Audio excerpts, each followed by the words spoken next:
সম্পাদক মুখপাত্ৰ আৰু ইয়াত অন্যান্য আছে এই বিৰোধী ঐক্যটো খুব দৰকাৰ কাৰণ আমি চেদেলি বেদেলি হৈ থাকোঁ কাৰণে আমাৰ মাজত বিভাজন হোৱাৰ কাৰণে আমি দুৰ্বল হৈ পেলাই আমি জিকিব নোৱাৰোঁ ইউডিএফে বিজেপিৰ বি টিম বুলি চবেই জানে আৰু এইটো চবেই জানে এইটো আৰু নতুনকৈ কোৱাৰ কথা নাই গতিকে আমি একে ঐক্যবদ্ধ হৈ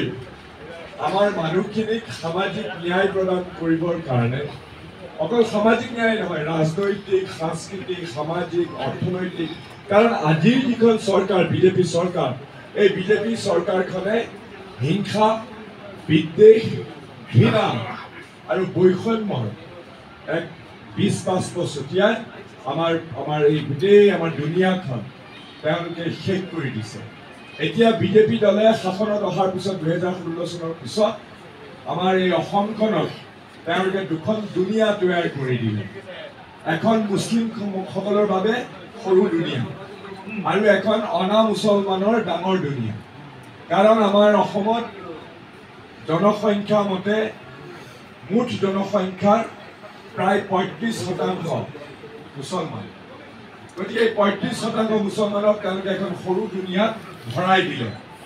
আৰু তেওঁলোকে অনা মুছলমানৰ এখন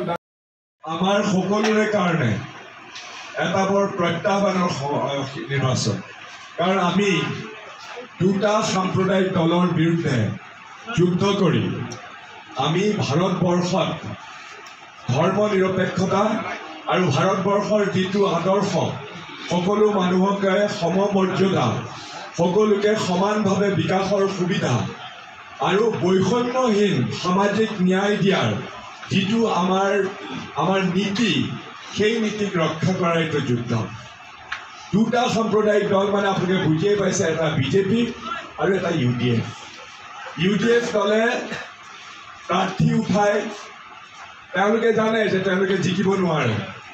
কিন্তু বিজেপি দলৰ শ্ৰুতলিপি মতে বিজেপি দলৰ ইনষ্ট্ৰাকশ্যনত বিশেষকৈ অসমৰ এতিয়া বৰ্তমানৰ চিফ মিনিষ্টাৰজনৰ নিৰ্দেশত ইউডিএফ দলে প্ৰাৰ্থী দিয়ে ইউডিএফ দলৰ প্ৰাৰ্থীয়ে জানে যে তেওঁ ইলেকশ্যনত নিজিকে কিন্তু তেওঁলোকে ইলেকশ্যনত নামে কংগ্ৰেছৰ প্ৰাৰ্থীজনক পৰাজিত কৰিবৰ কাৰণে সেইটো হ'ল তেওঁলোকৰ মিছন আমাৰ সৌভাগ্য যে আমাৰ এই বিজেপি দলৰ চৰকাৰৰ যিসকল আমাৰ বিৰোধী দল আছে অপজিশ্যন মই আৰু যাতে তেনেকৈ আৰু ক'বলৈ নাই আৰু আপোনালোকে নিজৰ জেগাত আপোনালোকে এই ইউডিএফৰ যিটো সংকীৰ্ণ সাম্প্ৰদায়িক যিটো এজেণ্ডা সেই এজেণ্ডা যাতে আপোনালোকে পৰাভূত কৰে আৰু মোৰ হাত শক্তিশালী কৰে আৰু নিৰ্বাচনত যাতে আপোনালোকে সহায় কৰে তাৰ কাৰণে সকলোকে অনুৰোধ জনাই মই মোৰ বক্তব্য সামৰিছোঁ ধন্যবাদ